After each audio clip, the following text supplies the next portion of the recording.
Hit the lights! You've discovered the Halfwatt podcast. We want to educate and entertain by tapping into the most trusted source of new technology, the ones installing and innovating it. You, the tradespeople that build from the ground up. Join us as we talk with industry leaders, veteran contractors, and even some young blood. Welcome aboard. All right, so this is our round table. Tonight we have my producer, Gage Runkle. Howdy. Gage, howdy. We have Edgar Juarez. Yep, hello. And Luc McCall. What up? And the four of us are going to just talk about our experiences and talk about who we are, talk about our company, talk about anything we want to talk about. That's the goal. That's what roundtables are all about. Just messing around. Just enjoying each other's company. Yourself. Oh, yeah. Be yourselves. Oh, yeah. So two of my, actually, all four of us let me back up. I'm former Navy. The three guests here, no, I'd say guess. My producer is currently in the Navy. He's a Seabee. Hoorah. Both Edgar and Luc are all Seabee. So there's one seaman, one person who actually is going to be shipboard who, did what the Navy's about. Mm-hmm. And then three green Dirt Navy. things. Yep.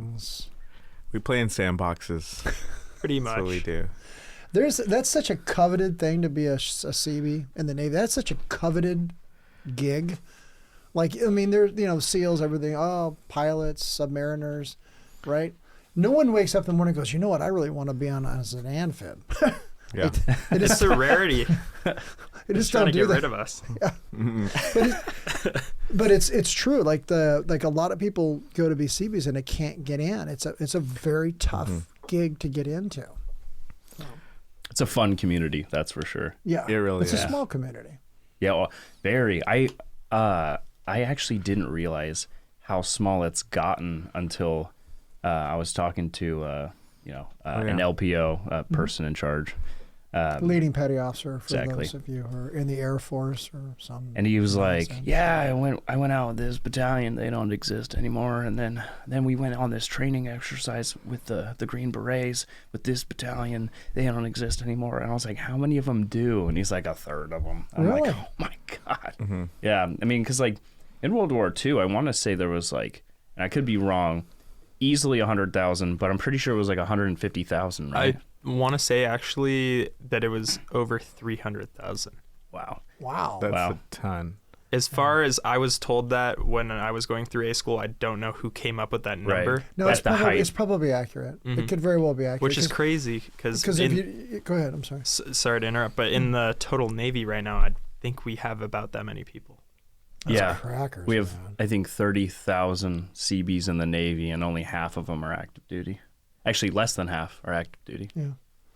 But if you guys don't know the history behind the Seabees, right? I mean, that's obviously I can tell you the exact history in the Navy. I could tell you where I discovered the Seabees was when they were building airstrips on islands that the Army and the Marines had taken from the Japanese, and they were building them while the Japanese were still fighting on the island. Yeah. As civilians Yeah. first. It started as I did not know that. So they started as civilian contractors, and then Admiral Moran, he decided to form the Seabees because a lot of these civilians were getting shot at And killed. they couldn't, and killed and stuff, blown up and whatnot. They couldn't have guns They because couldn't were hold civilians. guns because you'd become you're a in war, terrorist yeah, at that point. exactly. In the middle of a war, being a civilian with a gun, you're considered a terrorist, which is kind of crazy. But so they formed the Seabees to have their construction men also be able to shoot back if they're getting shot at. Yeah. I did not know that. Yeah, it's pretty cool. Pretty It's cool excellent. stuff. So then they basically, and the Navy did that a lot in World War II. Yeah, during World War II, yeah. early on too. The last command I was on the amphibious base, and we actually had Seabees. We had Seabees that handled our vehicles and were trusty woods people. They could build Sounds stuff about out right. of wood, yeah. Alpha Company, hoorah. Sure. But we only had a couple of them. Like the guy who drove the truck was a Seabee and all that good stuff. So moved our equipment around. But the command I was at was started by Douglas Fairbanks Jr. Right. So he was an actor that the Navy commissioned, brought in, and he created a command called beach jumpers. Cool. And beach jumpers did they did fake amphibious landings. Nice. They had to spoof the enemy, and that's where it started from. And it was beach jumpers, and then what they call Fleet Core Group, which is Fleet Composite Operational Readiness Group. Yeah. And then it wound up being Fleet Tactical Deception Group, Pacific and Atlantic, and then they folded the whole command and put it under FUSIG. So, yeah. So it's a they did a lot of that world. folding. Yeah, they did because the command I was at was sandwiched between Special Warfare and Buds. Mm-hmm. Like the Buds barracks were to the south and That's nice. Spec War was to the north, and here's this little amphibious command that we were in. Then we're like surrounded by men on either side, and we're like, sometimes I run on the beach, but you want a cup of coffee? You hear Goggins as you wake up. Oh, Crow 2. Yeah. Lift that log. I'm sorry, man, but I'm like an EW. And I think you went to the wrong barrack. Get hard. Now let's hit the sauna for 3 hours. That guy yelled at me right there. Yeah. We had a skiff at our facility, a special compartmentalized information facility, and so, which is basically a special vault, and so a lot of high-ranking people came through our doors, and Third Fleet operated out of there, and it was really the admiral. Oh yeah, man.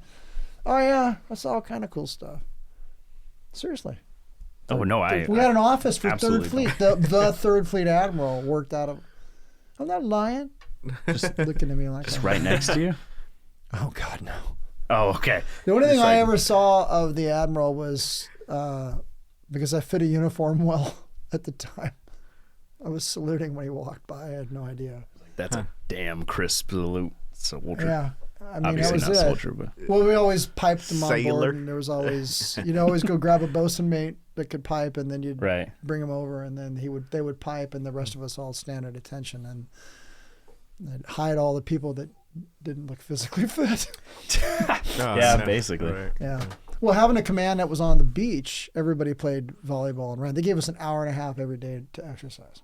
Nice. I think because of the influence of the SEALs next door, the Buds guys. I think they don't do enough of that sweet. these days. I I think Yeah. there's not enough like mandatory working out, or at least like having a big goal other than your PRT. Like if they're like, okay, we're not just having a PRT this year, but we want to see how you do in this obstacle course. And we want everyone to train for it. Like that could be useful. That could be very useful. And the workout culture, I would say, is not from the stories that I've heard from people who were in a while ago before. Yeah. We even joined it, is so different. I think they included a lot more fun and entertainment in their workouts than we do now. I could be wrong. And still doing it less. Like I thought it was crazy that Navy had like a record low on like people's actual I guess scores on the PRT. So they are making them easier next year. And I'm like, hold up. Lower Wait. the bar. I was like, okay, you guys are taking the easy way out and the wrong way out. Yeah. Like, why aren't we actually like focusing on just doing more physical fitness? Like if we started our reserve day, like, okay, we're starting out with working out, and then, you continue your day after that. Like what harm would that do? How much time is that taking? Yeah, you show up in your PT gear, you're expected to work out for 45 minutes or whatever, But what, people don't want to put their uniform on sweaty? Like what happens when you're actually in a combat situation? But like, as a Seabee, it's not, you're wearing utilities. Yeah. Yeah. Well, I guess they're all wearing, you're not wearing dungarees. No, It's all some sort of utility looking. Yeah, who the hell cares? Yeah. That's all we are. So what if you ever. stink? Working Who cares? Yeah. Or if they even had something like an active type of drill where we could practice our jobs during the drill weekends, like, hey, here's this thing, build it and take it apart. We cycle through different projects and obstacles like that. That would be really interesting for the guys who are drilling, who might not have done anything within their field in quite some time. I think that would help. Yeah, the only thing that the guys on ships, subs, the people who are deployed, like exercise isn't something you can easily do on a frigate or a cruiser. It's just not. You know, I mean, I knew guys that would run the outside of the ship, which sounds really interesting until you do it for a quarter mile and go, oh my God, that's how many have I done? Does it 18 laps equals? Now, on a carrier, anything with a flight deck, it's a little bit easier. Yeah. But still, it's not something you can do as consistently, and it's easy to sit and do nothing. And that's the thing about exercise, is that it's much easier to go, I don't wanna. Sure. And the Goggins book, you know, you listen to this guy who's motivating himself. And I don't want to, no spoilers here, but you know, the way he motivated himself, the way that he got himself going, it really, like, it's awe-inspiring to some degree. I mean, I really am. I kind of read the book and I kind of went, I listened to the book and I kind of went, what the hell just happened? Yeah. You know? Halfwattpod. Did I hear a that Navy right? podcast.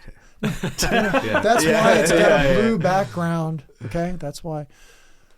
So, like I said, if you are former military and want to come on and have a chat with us, and if you think that there's a better branch than the Navy, since there's 4 Navy guys here, there's not. But sure, bring it on. I mean, we do prefer that you are an electrician, though. We would prefer an electrician. I don't want to have some non-electrical Marine come and twist my neck. So, but.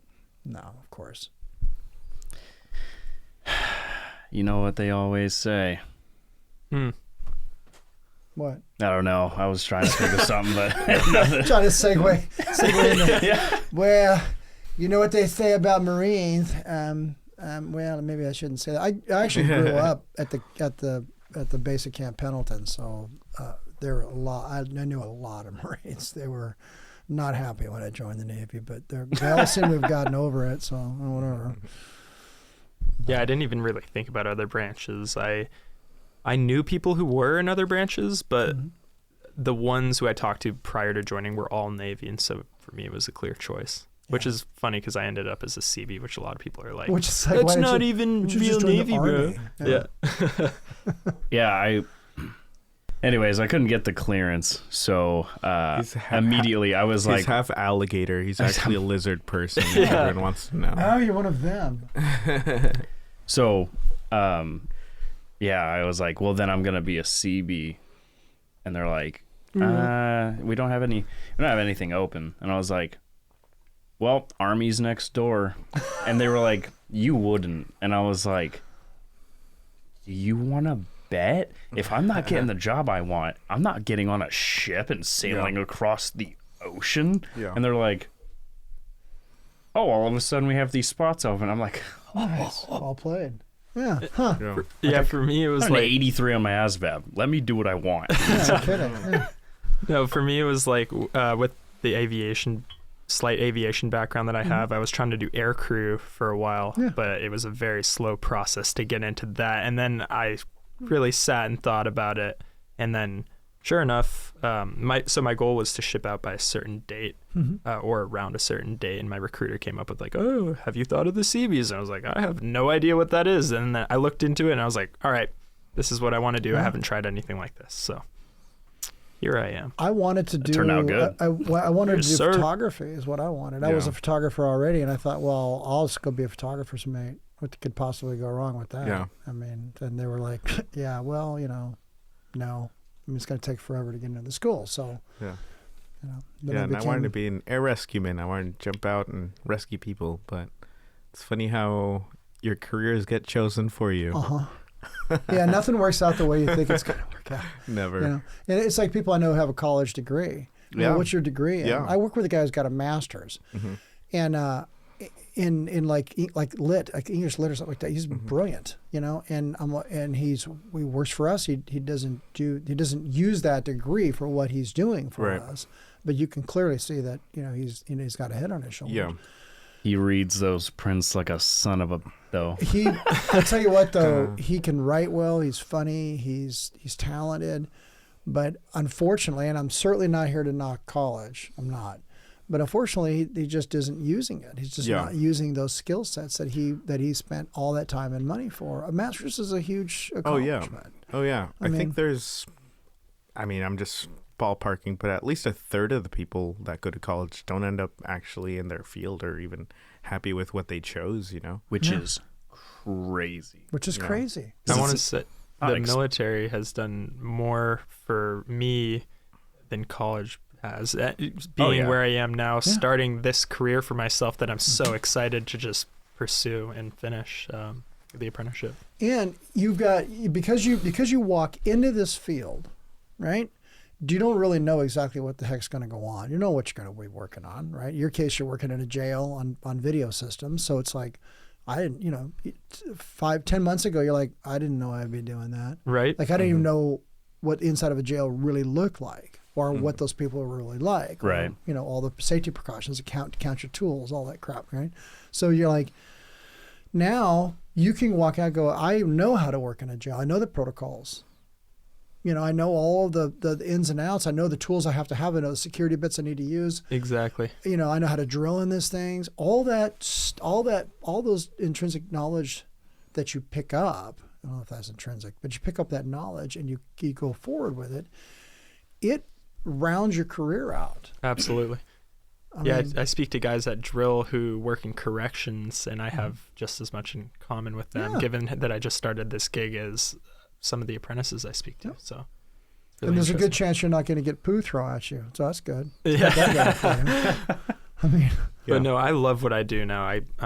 I'm so happy to be where I am. It's nice. It's honestly awesome. Plus, like the payout for this industry. Like when I started like 5.5 years ago, it was just like, dude, this is sweet. I'm gonna journey out at $32 an hour. Yeah. This is killer. Yeah. The union standard right now is like $44 an hour, going up again. They just signed a new contract.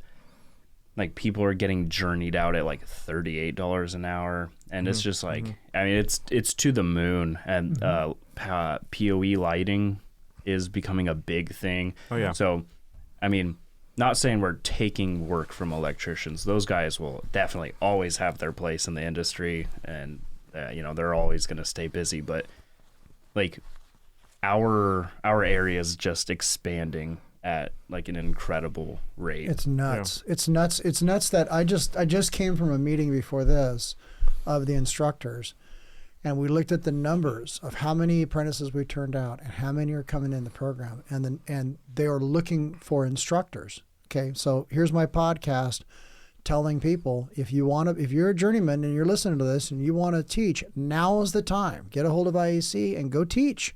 Go teach, for crying out loud. Go spread your knowledge, because this is when we need people. I'm teaching 3 damn classes, right? 3 now? No, I can teach 3. Oh, okay, but not like, you know what I'm saying? Okay, yeah. But some of those guys are qualified to teach them all. Like Jesse Miller. Yeah. Like he could teach like half of them. You know what I'm saying? And Dave can teach most of them. I mean, I just don't. I'm not going to go teach codes. Right. I'm not going to go teach Berg. Like there's no reason for me to go teach Berg when there's 1,000 Berg guys out there who are incredible at training apprentices and can teach it. And because I'm like, Berg, go call somebody who knows Berg. I'm in the same boat. Like, that's helpful, right? Yeah. I don't know. Because I don't know anything about it. Yeah, come back when you need help with access control. I got you. Yeah. Is it fire good Berg? I don't know, man. I don't have a clue. Does Berg use relays? Yeah. I think they use relays, right? Use relays. Yeah. I think if there are any journeymen out there that think they're wasting talent, or not wasting talent, but think they can do more, go and teach. Go and teach, as an apprentice, I want to learn. You know what I mean? Like, I agree with the wasting talent. No, leave that in. Like your talent, a lot of people's talents are being wasted. You might get a bag of kids that, that might not be interested in what you do exactly, but you'll get those handful of people that are really, really learning from you, and that can make all the difference. Yeah, it make all the difference in the world. So I was working one time. Now this was a non-electrical experience, but I was in a vault. Working at a place off of, in Southeast Portland. And this kid came up and asked me what college I went to. He was I think he was Ethiopian. He came up and says, "What college did you go to, sir, to learn this?" And I said, "I didn't. Like this is a trade. Get into the trade. Bend tin, hang pipe, solder something. Get in it something that uses your hands, and get in it now." Yeah. I says, and if you know folks from your culture who have a company, get in an apprenticeship with them. Sure. Because minority-owned businesses, if you're a minority-owned business, you have a leg up into companies out there like, the port or OHSU. I mean, we've got a minority-owned abatement contractor. They're fun to work with. I mean, it's just so they're out there. They're like we want to equal the playing field. So if the business qualifies for that, then they get head of the line to, I don't know the process and procedure. And I'm sure it's not looked at by everybody as the greatest thing in the world. I don't care. I just want as many people working in this trade because the trade is growing. It's clearly needs talent. Right. And the students that I've taught, since I ask everybody where they come from, I've got people that have had master's degrees, bachelor's degrees. Yeah. I mean, military degrees.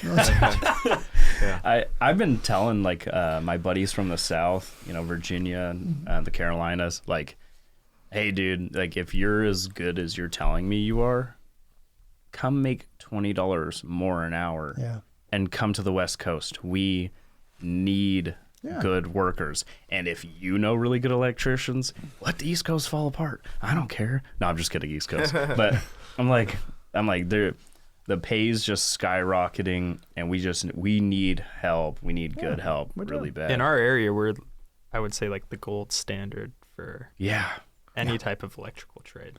But let's not get everyone moving here because, I still need a house. Yeah, me too. Hey, one of my I was just kidding. One of my apprentices. You're right. Oh, yeah, we take it all back. Stay in Virginia. Stay in Virginia. You stay in Virginia, fella. One of my apprentices from PSI just closed on his house. He just closed on a house today. Oh, so, no. Yeah. 5% interest right now? Oh, my God. Something like that. I mean, I'm like, dude, that's a huge step for him. This is a single guy. He's got. Oh, yeah. I mean, congratulations, 100%. For sure, I'm jealous. Totes, Yeah. And I'm excited for him, man. I mean, you said he's single. He's an LEA. Yeah. Yeah, he just turned out a couple of years ago. Really, you can be a single person owning a house, being an LEA. He was one of the guys that at the time the other journeymen, were scratching the head, going, I don't think this, I don't think that, and I just said, it's not your call. He's my guy. It's my, I'm in charge of him. He's my apprentice. Right. I'll deal with him, okay, and I'll get him to where he needs to be. He's one of my installers up at OHSU. He installs for me. So I contract him all the time. Nice. So it's like he clearly figured it out. Here he is. Yeah, exactly. Yeah. It's funny. The first LEA I met who was just journeying out when he recommended me the program was actually, or he had closed on a house in that first week when he recommended me the program. He's like, nice. Yeah, man. So nice. So that is a leg up on folks. So because you're not working retail. No. You're not working, you're not doing fast food, right? Groceries. I mean, those heroes, because they had to work during COVID. All the grocery workers and all that. That's kind of fucked up. Everyone else is just. I'm sorry, bleep me out there. I'll bleep myself out. But that's messed up. We're making all these other people work, and we're like, no, we need people manning the groceries. Sorry. So it's like, but I mean, if you feel like something isn't working out for you and you want to change in your life, join the Navy. I mean, look what it did to me and Luke. Look what it did to Gage. It can put you in a whole different level. Even if you don't like it, when you make the most out of the little things from it, you can learn a lot, and you can have a step above a lot of the people that don't take it seriously. And it gives you so much like mental organization skills, and like I don't know, it's weird. A lot of people be like, "Oh, you brainwashed." No, you just like it kind of just like it like wipes your memory slate clean. Not your memory slate, but you're like all your like worries, I guess, at the time. And then you're very like into the now in boot camp. I like to think about it as like the Navy gave me a filing cabinet. Yeah. Now it's up to me to put things in order for myself and get myself organized. And it takes a while, I'm still working on myself. I'm sure everyone is. But But the military, I mean, if you want to join the Air Force or Marines or whatever, they'll give you a filing cabinet. You just need to learn how to organize it and build it yourself, and you'll come out and be like, wow, like this is who I am now. You know what I mean? Before I didn't have this somewhere to put my mental thoughts and my organization skills and my learning skills, or even realizing that I have an opportunity to learn more or fill these gaps that files are empty and things like that, so and when you do it, you start realizing, like, obviously, you get out, you realize how many doors are open. But like in the moment, like while you're doing it, you realize immediately why those doors are open once you get out, because like you age mentally like 3 years in like your first year.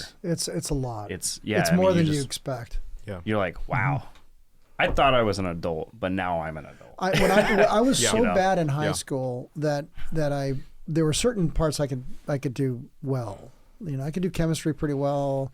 I understood photography, so I could do that real well. I could sing. I was good in choir, but I was like, English, whatever. History, sure. That's how I was. Terrible. Not the history. I was like A's. I hated it. I just, all I wanted to do was get the hell out. That was it. Wow. And I joined the military and went to boot camp, and right off the bat, they're realigning how you think, and then they start teaching you all this stuff. And I'm like, I like this. Like, I don't know why, I just do. And then you start applying, and then pretty soon you're like, hey, you're in competition. Everybody's in competition. You're like, and I'm doing better than all of these guys. I wonder why. And when I went to school and learned basic BEE school, basic electricity electronics, that school was the one that tipped it over the edge for me. When I took my time in BEE and learned what they had to teach, I loved it. I tore it up. Oh, yeah. When I went to A school, I tore it up. All I wanted to do was get out of the fleet, use it, and then figure out how to re-enlist, and then come back and be a tech like all the big boys, because I was an operator to begin with. And I did. And but when I finally left the military, and I had this quiver full of useful things, and I thought, man, the civilians are going to love me. I threw all these resumes out to all these different companies, saying this is all the equipment I worked on. This and this and this, and then no one knew what any of that equipment was. I did not know, even though the Navy had said this is how you market yourself. When you're leaving, I just didn't really understand what that meant. Like, I didn't know civilian life. I'd spent 9 years in there, so I had no idea what I was up against. And so when I finally got myself collected and figured out how to do it, when I started working on copiers, I didn't necessarily, I knew that wasn't going to be a career that was going to pay for a house, the way although it actually did in some ways. But probably the market back then. It was a pretty long time ago, way back in the 90s. But the technical skills is where I started realizing that I had all these skills to troubleshoot that I didn't know I had. Like, I knew I had them in the military, but everybody has to. Otherwise, you wouldn't be an E6. But by the time I was applying them, and then everybody who was around me who had either been in the copier industry for years and years and years, or was a sonar tech, or an ET, or a machinist mate, or whatever, and then they're also out here kicking tail on these machines. I'm going, holy cow! I mean, there must be something, because the guys who are just walking off the street don't know anything. They don't know anything. They don't know any of this base training. And so when I went over to fire alarm, it was like, this is easily applicable. Like, this is easily applicable to what's going on. Now, what are the new rules we're following? Bam. Yeah. And the more I got into it, the deeper I got into it, the more I loved it. Oh, yeah. I mean, you just never look back. So, in my world. But don't ask me to set up a network. Sure. I mean, don't. You No, know? I mean me either. I don't know why I'm it's not laughing. like- Definitely not laughing at you No. because I'm in the same boat. Stay in your lane, you engineers. Yeah. You know what I'm saying? Because like that's where the field is so wide. Yeah. You know, when I see these datacom guys coming through and doing stuff, I'm like, man, that looks like a lot of stuff. Like, Yeah. I know what's happening, Sure. and I can look it up and figure it all Sure. out. But they're looking at me going, I'd never do that, and I'm like, I'd never do that. So Yeah, that's You know? exactly like install days. I'm mounting these huge Hoffman cans or life Right. safety cans on the wall, and I turn around and they got like 300 Cat 6 cables coming out of the ceiling. Yeah. They're looking like Alien from AVP, and I'm just like, oh, hope you noted all those right. And they're like, me too. no kidding. Oh man. But Bunch of, the new, like you talked about PoE, power over or LED, Right. PoE lighting and stuff like that. The new technologies that are coming down the line that we can see coming are. It's gonna take IT people, Oh yeah. IT brains, Mm. to set this stuff up because it's all networking at this point. And so, here's all these IT people that you can easily outsource, to other places because you can now remote in and fix someone's PC from wherever, right? Great. Okay, well, now we've got the PC and the laptop locked up. Anybody can troubleshoot one that knows Windows or Linux or whatever you're using from anywhere in the world. That's fantastic. Who's going to set up your lighting? You're going to do that from Bangladesh? No, Yeah. you're not. You're going No. to have to be on site. Oh yeah. And so you should see that as the world unfolds, there's going to be somebody with their hands on something. Still, it can't be a drone. Yep. It's not going to be some sort of robot.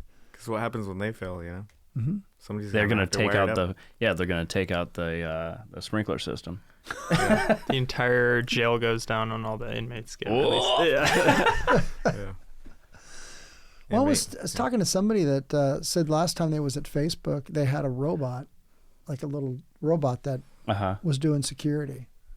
Like it goes through the halls. Oh, really? Yeah, and videos and Nice. and like a robot thing. And I thought, well, okay, that's going to replace the security guard. So who's programming the robot? Yeah. Who's doing maintenance on Who's the doing robot? maintenance on the robot? Yeah, let me just get my AE on the phone. We'll get that taken care of. Just real nice and quick for you. So that's that's what I'm trying to instill here is that the whatever trade you want to be in from 2022 on has to involve hand tools and Yeah. you. Oh yeah. Oh yeah. We're safe. Klein is safe. Yeah. Bezos is safe. Amazon safe. He's never out just- of work, ever. I still can't believe that he's trying to be immortal. Yeah. He has enough money to try. He's trying to be immortal. Yeah. And that's not even clickbait. I'm thinking That's- he might just like be a figure with his conscience on a computer, but it won't be him. It's not like he's gonna do the thinking. So It's like some eventually- Black Mirror stuff. Yeah. Yeah. But I mean, Yeah. like, at any moment, anyone can change the code of his personality. Because, like that's not cool. Hey, I hate to be the nerd, Ooh. but Mike, I know that you're gonna say no because you fill your time with useful things. But in the video game Apex, one of the characters, one of the fighters, is she's a robot, but she was a doctor, and they basically it's exactly what you were saying. They uploaded her brain to the robot. But the robot had already kind of taken over. So as soon as that upload came in, she was just like, cool, that was my she just shoved it to the external memory. And it basically shows the doctor in an all black room, it's kind of cool. And she's just empty, has no control, and the robot has complete control, but the robot has all her memories. Yeah. This is a game. Yeah. Yeah, it's just a backstory video of it. I mean, it's just a This first is player. not Parcheesi. No, it's a first person shooter, but No kidding. yeah, that's her. I don't know. Yeah, anything. nerdy, but I was like, I thought that was so honest cool. to God, I know nothing about that. I mean, I've played a couple of RPGs. You know, my kids are into them, but I couldn't tell you which one. Right. Grand Theft Auto. Well, who's I going to played feed that. the horses? Oh crap! Yeah, what can you tell us about horses? I can tell you anything you want to know about horses up to a point where Really? every other equine person is going, that guy don't know nothing. Horses are fantastic. You got to feed them hay. Right. Can't give them too much grass or their hooves fall apart. Oh, Really? Yeah, too much sugar. Okay. Too much sugar. So springtime grass will take a horse, will make their hooves delaminate. They get too much sugar in their really? system. And just like diabetics, Huh. you know, who can't handle Yeah. too much sugar, it affects them by having their hoof wall. Any equine person is going to say you're an idiot. You didn't explain this right. But long story short, you got the hoof and then you got the foot inside the hoof. Yes. And the foot falls down Oh, wow. through the hoof. There's Oh, a wow. glue. There's Sure. a natural glue there Okay. that falls to crap. Wow. If your horses eat too much So- grass. That Well, sounds painful. biotin. What are Mustangs Yeah. out there doing? You know the word. Oh, What did you say? Oh, I just said that sounds painful. Oh, I thought you said it I was thought I like said biotin. biotin or something like that. Oh, You I said- said biotin. biotin. Oh, Yeah. But okay. you said it. yeah, Yeah. yeah. It's- I think Yeah. my wife used a term like that. She Oh, goes, really? "Yeah, it's this." I was Oh, like, I worked at GNC for a little bit. Okay. It was one of my college jobs. So biotin is like A horse hoof. no, I'm just What makes your it's a- nails and it's a- hair yeah, grow? Yeah, it helps your hairs and nail follicles Oh, like produce more nail. maybe hair. that's what Right. that's the glue that falls to crap. But Yeah, I don't know. Maybe yeah. so we have right now we have 4 horses. We have our 3 main horses that we ride, and we have a baby, a Bureau of Land Management Mustang Oh, nice. that came Wow. out of the Burns pens. In Burns, Oregon, there's Sure. Okay, you federal scared me pens. for a second. I was like, the Burns pins. Yeah, seriously. So Like my horse wife fur picked her up, brought her back, and she has like until September to train this thing. Okay. And so to gentle it, because it's a Sure, wild horse, sure. to gentle it and to train it. And so we've been Okay. working on 30 days. I shouldn't say I help, but it's her training evolution. Yeah. And so the horse has to be gentled so that she can auction it. What at got the you end. into horses? Was it your wife? My or- wife. Okay. Did she work on horses prior? Or- Mm-hmm. Have you guys talked about this on the podcast No. before? No, Okay. no. Okay. No, Horse Cool. horse talk with Horse So talk. I'm only asking because my family in Mexico used to Mm-hmm. have horses, and I never got to be around them too much. I have cousins here who have been around them their whole Mm-hmm. life, and Okay. they had horses, and I'm like, what if I want to get into horses? So Like, so how do I Mexican start? What's the so first Mexican thing? horse riding so there's a type of Yeah, like dancing horses. and yeah, stuff like that. vaqueros, you know, yeah. and so Swaggy bastards. it's really it's the to go back, the Spaniards who came to Oregon Mhm.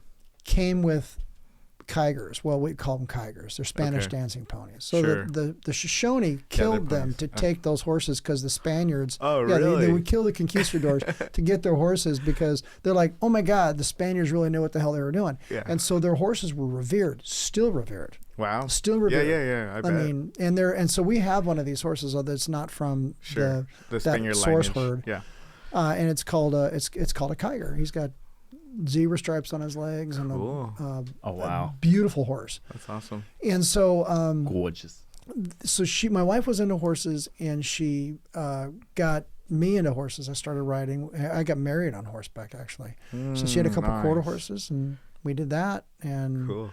and then I was kind of involved, and I was kind of a horse person. Sure. And then we got this baby from the Warm Springs Res, was 8 weeks old when we got her. Okay. And my wife says, well, this is what we got to do to take care of it. So you got to buy powdered milk and Okay. feed it milk and do all this crap, right? And so I'm taking care of this horse. We're living in Colton.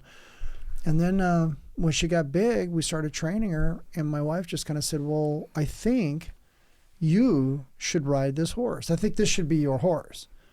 That's how they wow. get you. That's Yeah. how they That's get how you, they dude. get That's you. how they do That's- it. Dude, that sounds That's so how cool. she I want did it. that. For a small fee of I'm telling you. Yeah. And then that hook was set. I was completely screwed. She knew what she was doing. She knew exactly what she was doing, man. And I went, what? I could do that. So how hard can this be? Bounce, right? Get tossed off of her. So we took her to a couple of trainers. One of them was a guy named J.R. Well, Terica was the first one who helped gentle her. We don't call it breaking. And I could get on her back and ride her, Nice. but we had some issues, like getting bucked off sucked. So I could imagine. yeah, Is it just the chemistry or? yeah, that's Okay. part of it. Okay. And learning how to ride, and everybody is an expert, so they're all pointing out all your flaws. Okay. Yeah. Right? Yeah. And so, and my wife would go to these trainers and she would try to learn more and more about riding. And I'm like, what? You sit on the thing, you don't fall off. That's success. You call that good and wipe your hands over it. Well, she's ridden so much that, now she's trying to fine tune her riding. Well, I don't know anything about that. Sure. I mean, whatever. Sure. She's trying to be like Lord of the Rings, She's long riding. she doesn't think she's good, She but wants she is. Frodo on her lap, just like Something. running away from the So black riders. So she goes, let's take some money. Let's send this horse to JR. Now, JR is a really famous trainer. I mean, he's like on TV kind of famous. So I get in there. I give this horse to him. He does some miracles with her. And he says, okay, I want you to start riding her. And I get on her. And then he goes, you don't know what the hell you're doing. Like, I didn't know you didn't know how to ride. And he was nice about it. Yeah. Oh. I don't know how to ride. And I said, yeah, I've honest to God. I said, I tell you what, I did a lot of martial arts. Tell me where you want me to put my hands and my feet, Sure. and I'll mimic that, and I'll do it the way you want me to do it. And he goes, do it like this, and he taught me. And in about, honest to God, in about 20 minutes, he said, this is all you have to do. Stop overthinking it. Sure. And work with the horse. And I did. Okay. And all of a sudden, the horse is like, oh yeah, man, thank God you've been like packing a sack of cement, wow. and now Yeah. you finally got your act together. That's awesome. So then I started getting better and better at it. So then when I joined the posse, you have to show them that you know how to do. Well, I didn't know what the hell I was doing. And then I came back from this trainer and I knew what the hell I was doing. And they're like, what happened?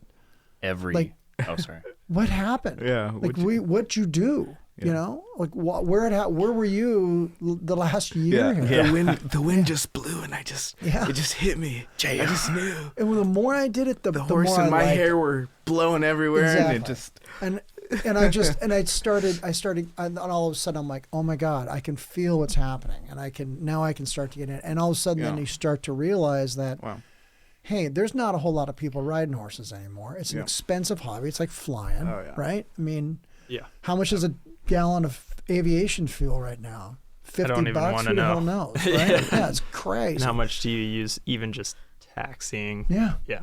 A ton. Everything about an airplane is expensive. Everything about a horse is expensive. Yeah. Anyway, somehow it caught on. Yeah. And I got accepted into the posse and, put a sheriff's uniform on, a posse uniform with a sheriff's badge, and then met the sheriff, both of them. And because they just, Angie's the sheriff Angie's the new one. And now I'm neck deep in it. Nice. I'm in parades and I'm doing my best. And my horse is not like a performance thing. She's like the case tractor of horses. Yeah. She really is. She's just. And every time you say posse, I just want to. What I know it's that exact statement is from something, and I can't remember what it is. It represents the sheriff's office. Yeah, it's like kind of a public. Every time someone's like, "Let's form a posse," I'm like, "We'll go get him. Let's go catch a criminal." And that's what it was. It was originally formed to the sheriff has the right to deputize people, right, to go out and find bad guys. That's what it was originally based on. I don't know why. I just someone explained that to me, and then I listened to a podcast about it, and then ever since then, just every time I hear the word posse, I'm like, yeah. But we've done. There's you can do archery off the back of a horse. Yeah. I was actually just at Broken Arrow in downtown Milwaukee, and they're offering archery on horseback classes. So the woman who teaches that is up in Estacada. Yeah. And she is super good at that. Matter of fact, we bought a bow from Broken Arrow. Oh, really? Yeah, and so we practice because I can ride without reins on my horse now, right? I'm like, okay, we can. It's like steering a car without a steering wheel, kind of speak. So you just steer from the seat, And I've been working on this with this horse like the whole time. So now, and that allows you to actually draw and shoot. Now, you don't want to shoot your horse in the back of the head. No, right. Turns out they get really pissed off when you do that. Yeah. But do you know from experience? Go figure. Kinda. I did poke her once. I didn't know I didn't shoot her in the head. Yeah, but you poked her with the it's like you gotta put the bow up, grab the arrow, Yeah. knock it, and then pull it. Well, so in the process of that, bonk. Did you have to set your arrow on the opposite side? Because not traditionally, nowadays, with compound bows and Olympic bows, you have to put the arrow basically on the opposite side of your draw hand. So if you're right-handed, you have to put it on the left side, right? And that's where your whisker biscuit sits.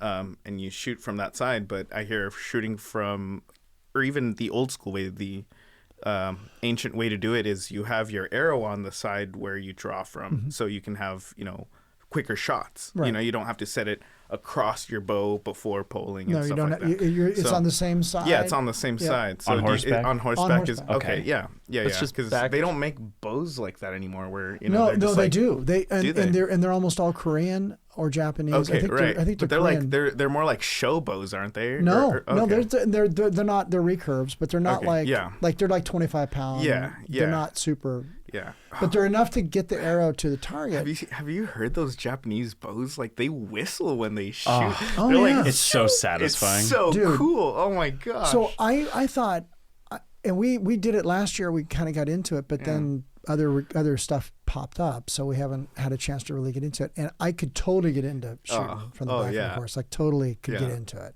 Yeah. Like it's like, okay, that is some skill. Yeah, it's so cool. Yeah, and the It's woman an art, who yeah. really, and I forget her name, up in Estacada, she is like super good at it. So while we were at Broken Arrow shooting, a woman shows up who also could shoot from horseback, and Nice. she's practicing how knocking and Okay. and I'm like, oh my God, I mean, look at that. Like that's such a Yeah. because archery is such a beautiful thing anyway. Oh yeah. Yeah. It's I love archery. I just got into it. I bought myself a Keep doing compound it. bow, and like it's my new habit. So that Playing habit. passion, see that passion that you have for that carries over. Oh yeah. His flying, your archery, Yeah, yeah, right? Keep yeah. going, man. Yeah, Keep doing it. where did Luke go? Oh, Hey. there he is. Well, I was going to ask just real quick to butt in here. Let's backtrack. So you're telling me I can learn how to do archery and horseback riding at the same time? Or do I have to know one of those skills first? Well, yeah, would yeah. probably learn seriously, one like, of them first. Yeah, like I have gonna say at never least ridden a one. horse, but I know how to shoot a bow. I feel so- like that would be the more important of the two. yeah, exactly. Learning how to ride the horse. Yeah, learning how to ride a horse. No.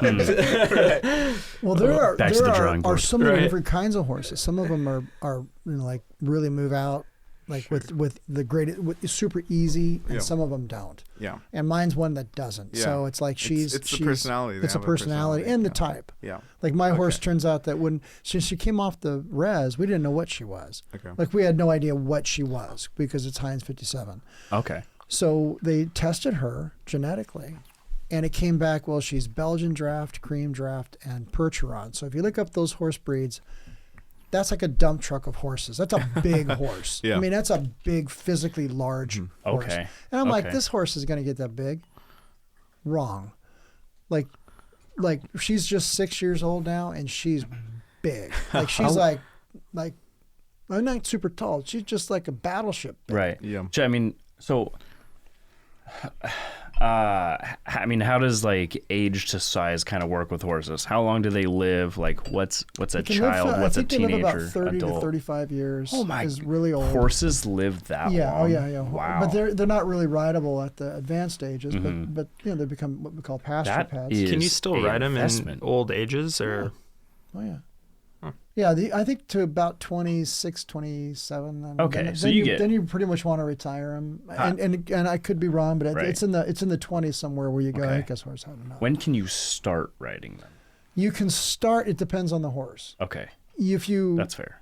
most horses they wanna get them moving at like 2.5 to 3 years old, just so that they can take a saddle.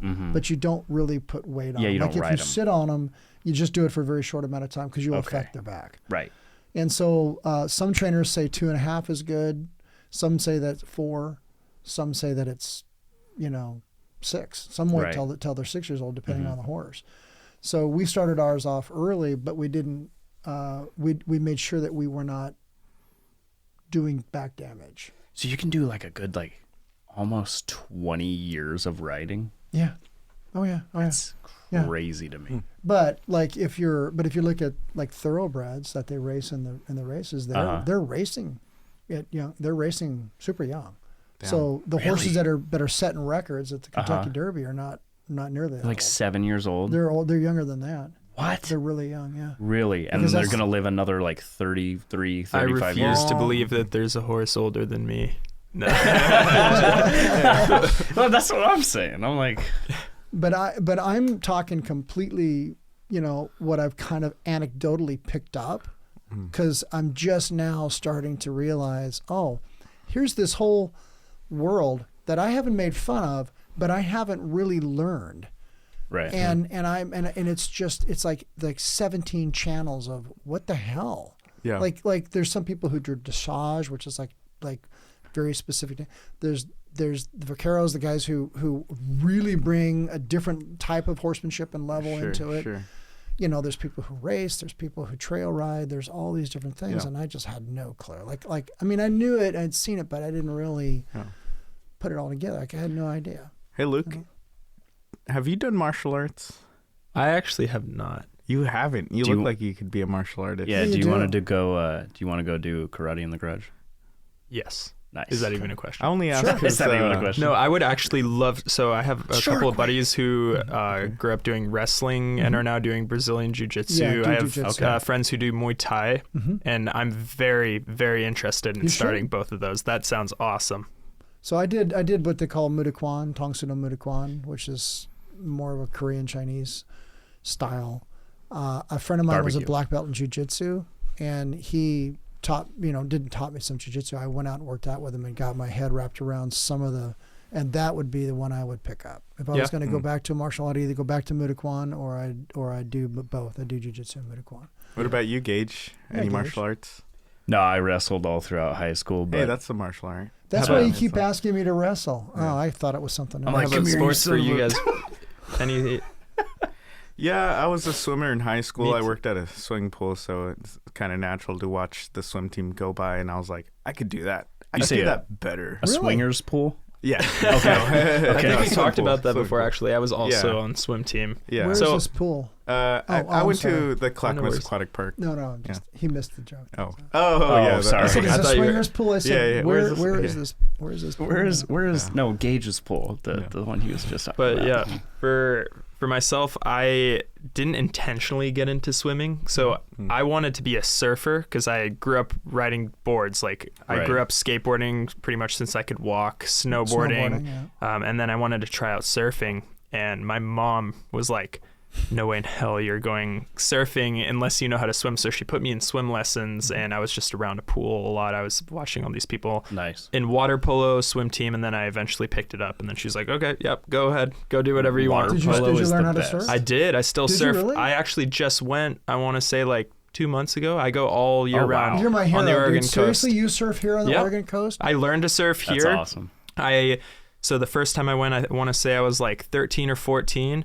I did surf camps that were multiple weeks long where you're at a campsite camping with a bunch of other surfers. You go out and you surf all day, come back, rinse and repeat. I grew in love with it, and I still surf to this day all the time. The surf here is killer. It's awesome. Because I'm from San Diego, and I'm like, I've been at the beach going, I didn't surf, I boogie boarded. I said, I need a boogie board. I need to boogie board this, but I also need a 4mm wetsuit in 34 degree water. I don't do hooded wetsuits. I actually got a hooded wetsuit as my first one. Wore it once, and I was like, nope. And I returned it and got a non-hooded one. I like the cold water on my face. I just don't like having that. It just the mobility is not there. So but yeah, no, it's an awesome sport. Definitely a little tough to pick up, I want to say, compared to other board sports if you haven't done skateboarding. I think even just those who have gone snowboarding would have a great time doing it. But anyone can do it, really. You just have to pick a good day. You can't go when the waves are huge. So yeah. I feel like I agree, because I think we had a conversation about this the other day. Like, you do a lot of surfing, snowboarding for me, and you're like, well, you're just, surfing's a lot cheaper. And I'm like, It is. that actually, because you're like, Much I just buy cheaper. myself Yeah. my stuff once and then I go. But yeah, we actually didn't Pay talk for about the like passes and all that. So Oh my god, a lot of people Imagine will one go day. into a surf shop and they'll see brand new, $700-800 boards. They'll look at like, oh man, this Hurley wetsuit's like $300, and all the other gear that goes with it. And they're like, I can't afford that. But then they'll go out and buy like, a $300 snowboard, like used boots or whatever. And they're like, oh, look at this great deal I got. And then you go up to the mountain and they're like, please $500 a fork year. up $500 for the season pass. Yeah. And I'm like, for me, it's most of the time a one-time payment unless you really get into it. And even like my surfboard, when I was learning, I broke fins, little gashes in the side of my surfboard. That can be repaired if you know what you're doing. So it's pretty cheap, I would say. How long is your board? My board's 7 feet exactly. It's Okay, so you're a riding fish along. It's a good size hybrid board. kind of. Yeah. It's not. Good size. It's the shape kind of a short board, Go like lower than 6, fishtail type of thing. I don't exactly know what it would be classified as. Because I grew up in prefer Oceanside, 6. so there was a lot of surfers. I went to school with a lot of surfers. I boogie boarded because I think I was too embarrassed to try to learn to surf because I knew I couldn't. So I just boogie boarded, which is easier to learn. And but I always wanted to surf. But I would where guy with the guys would they say, oh yeah, the short boards. They would ride boards that were just a little bit taller than them, just like snowboard. Luke charges for lessons if you No charge. I would literally take anyone out who wanted to go. Man, I'm trying to hook you up here, man. People that want to learn from you. Yeah. I'll trade you some horseback. Yeah, there you go. seriously. If you guys want to go out, There you go. Oh, Cut to 7 years from now, he's out there. Luke's out there like a Mongolian archer. Yeah, horse archer. he's got a horse on a slaying surfboard. targets. He's shooting arrows from his surfboard. It's Yeah, amazing. but on a horse. You wouldn't believe it. The horse is Depending- surfing. He's on the back of a Right. horse. depending How on do the we get waves, here? though, I would say that out of the 3 main board sports I do, skateboarding, snowboarding, surfing, I want to say that surfing is, like I said, depending on the wave size, easier to do for any age group. Okay. Really? It has more longevity in it, I think. Okay. Just because it depends. Oh, the lowest impact. Yeah. Yeah. Oh, for sure. Even now, I'm only 23, and skateboarding being my main board sport, I'll go out to the skate park every now and then. I look at it more as like a workout than I used to back in the day, Nice. just because of how Right. exerting it is. But I've noticed, like, oh man, I feel like I have the knees of a 80-year-old now. Right. But it's not to that extent quite yet, but I'm not doing stair sets like I used to do. No kidding. Yeah, I retired Flat from ground, flat bar rails, ledges, Right. stuff like that. I'm not doing super high impact Not jumping skateboarding. flights anymore. Yeah, I was like back in the day. I was like, oh, I want to do this stair set, the biggest one I can find, Nice. get it on video, and I'm not doing that stuff anymore. But Yeah, I retired from longboarding. I used to carve down hills and stuff in Happy Valley, and No kidding. yeah, I flew off of longboards way too much. I've Did I all know sorts you of when that physical- happened? No, this is pre-Navy. Okay. Yeah, back then I was living the life, just trying to be out there. So I was just like, let's do something crazy. So I just bombed hills, and eventually the adrenaline wasn't hitting. So I'm like, I'm gonna start carving these hills, and I'd fly off and just end up with all these gashes and stuff like that. I'm like, I'm retired, I think. I'm retiring. the one time I tried quote unquote longboarding was with my park board. Yeah. And I just bombed this hill. And Oh, I've done that stuff before. Anyone who can skate street can pretty much skate anything to an extent. But this one hill I bombed, I hit a gravel patch at the end, and I hit the back of my head and got knocked unconscious. And I never did longboarding again. No hills or anything That hurts like just that. hearing about Yeah. it. Right. Oh I my honestly think a God. stair set or like a handrail is safer in some ways. Then a Nothing like staircase.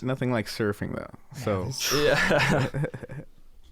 It's like catching an edge on a snowboard. real. I learned how to snowboard, and I'm not very good at it, but I had fun on it. You know what I'm saying? And you catch an edge on that, especially when you're first You're going learning. down. You're going down, and it's brutally fast. Yeah. I mean, Mount Hood's pretty forgiving, Yeah. but man, I was on Mount Bachelor, and just like it was a beautiful day, nice and sunny, just all ice. If I wasn't 24, I would have broken bones. Yeah. It feels like. I dislocated my shoulder up at ski 25. bowl. So. I literally well, came no, down, I mean, came down I'm to like, a- as long as I wasn't like 30. you know, a so black like- diamond and No, biffed just giving it you shit. hard. Came up, my shoulder was out, parked it, Oh, got back on my board, rode down to the bottom, bought ibuprofen and Tylenol, whatever I needed, went back up to the top. yeah. I'm like, well, I'm already here.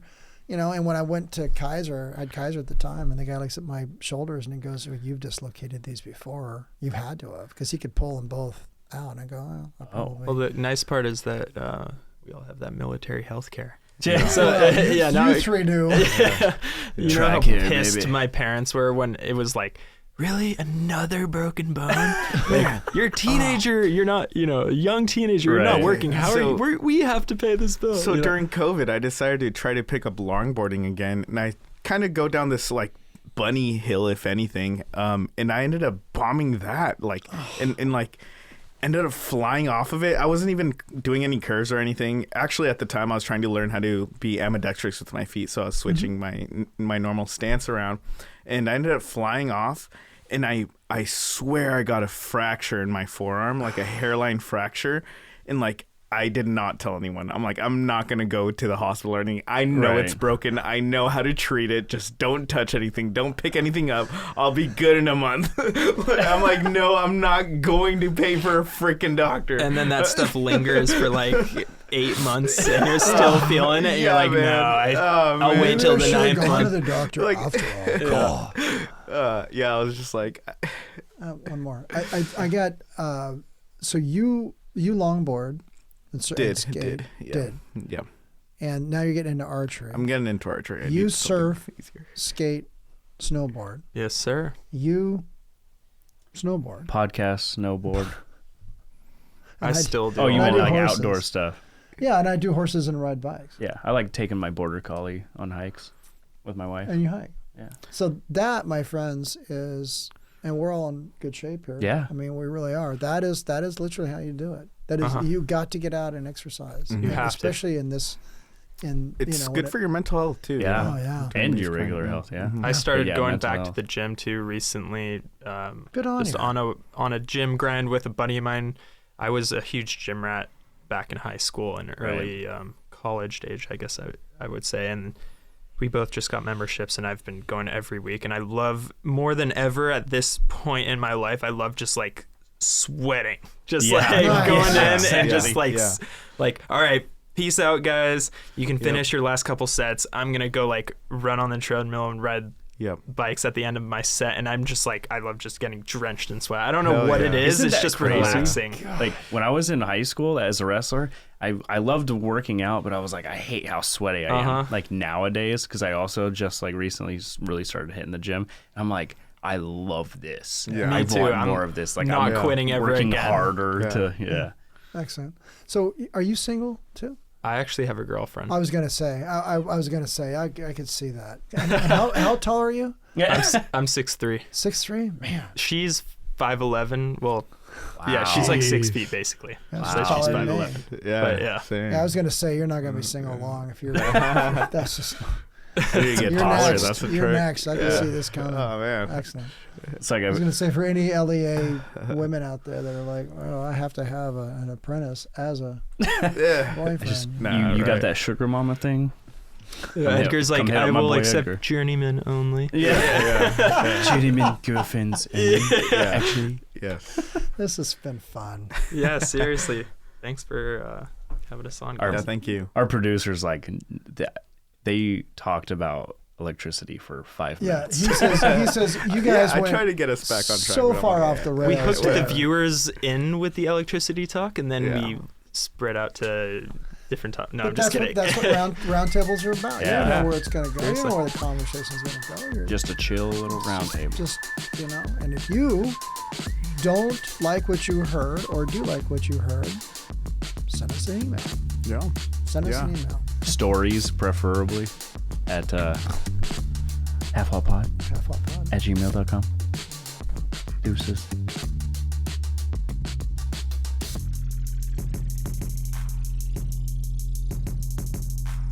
Thanks for listening to the Half Watt Podcast. We always want to hear from you, and we encourage you to email us at halfwattpod@gmail.com with questions or even your own stories. Funny, crazy, or praiseworthy, we want to hear it all. You can follow us on Instagram at halfwattpod to stay up to date on our feed. Be sure to subscribe wherever you listen to podcasts. And share us with a friend, the best way to help us grow. The Half Watt Podcast is a production of Now Hear This Studios.